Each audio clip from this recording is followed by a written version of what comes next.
I have many thoughts on Gooseworks' video Blue Channel, Thalassin. First, I'll examine this video's creator and backstory. Then, I'll take it apart to see what makes it tick. Finally, I'll put it back together and comment on it broadly.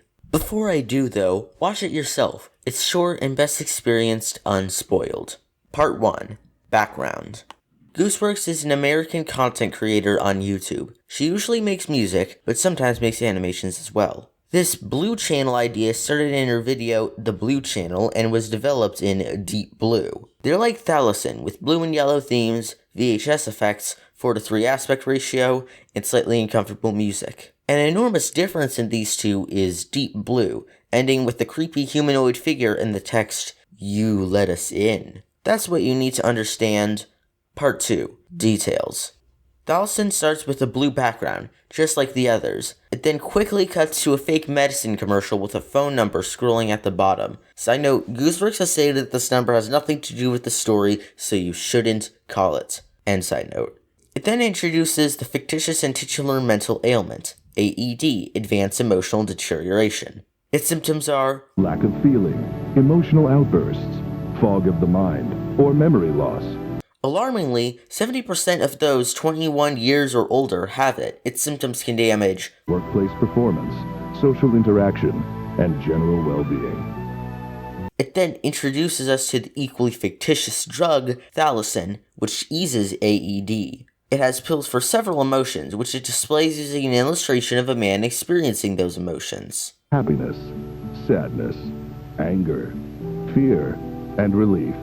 This would be mostly normal content for direct-to-consumer pharmaceutical advertising, or DTCPA. All it does is talk about the drug and the problems it helps solve. It's not entirely normal, though. Completely altering human emotions seems dystopian, like in Aldous Huxley's Brave New World. Just as the first section ends, the video glitches out to a second section. Keeping the same tone as the first section, the second talks of Thalassin Plus, a drug similar to Thalassin. While Thalassin simply creates existing emotions, Thalassin Plus creates entirely new emotions. Degrance, Humber, Nage, Dorselessness,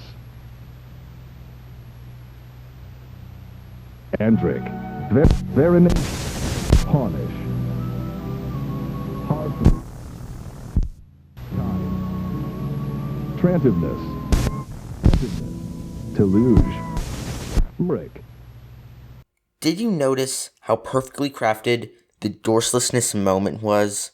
Degrance and Humber aren't scary at all. They're funny, even.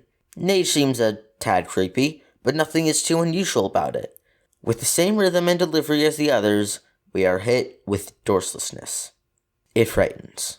The blank black face, the single eye that stares right back at us, it creates unease. It works because of similarity and contrast. It presents Dorselessness in a way similar to the preceding parts of the video, but not quite. It's an uncanny valley. The face is just like the others, but just a step further into the supernatural. The narration pauses along with the music. We're allowed to stay with the Dorseless face for a little while. We may take a second to realize something about both the word Dorselessness and all the other nonsense words. They have perfectly normal English phonology despite their complete lack of connection to real English words. Dorselessness sounds like the noun form of dorseless, and dorseless sounds like the absence of dorse. But dorse does not exist.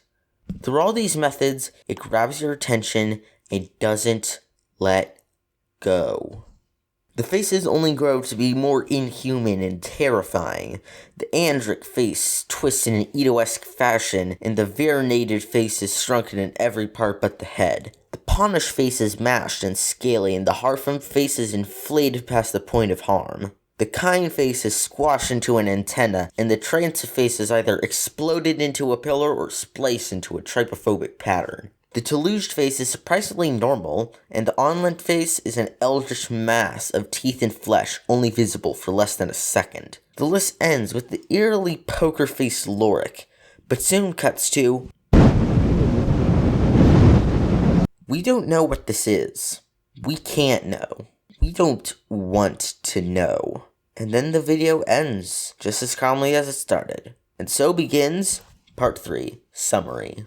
Thalison is an obvious play on direct-to-consumer pharmaceutical advertising, which I referred to earlier. This makes sense as Gooseworks lives in the United States, one of the few countries where that kind of advertising is legal. She also employs visual effects to simulate both the optical and acoustic degradation from old-fashioned recording and displaying devices, a consistent style in the series. It adds a warm, calm, and possibly nostalgic feel to the more horrific parts. The video's story has strong presentation through its use of similarity and contrast to develop the story interestingly and to frighten the viewer with psychological and body horror. That's about all you'd ever need to know about Gooseworks' Thalison.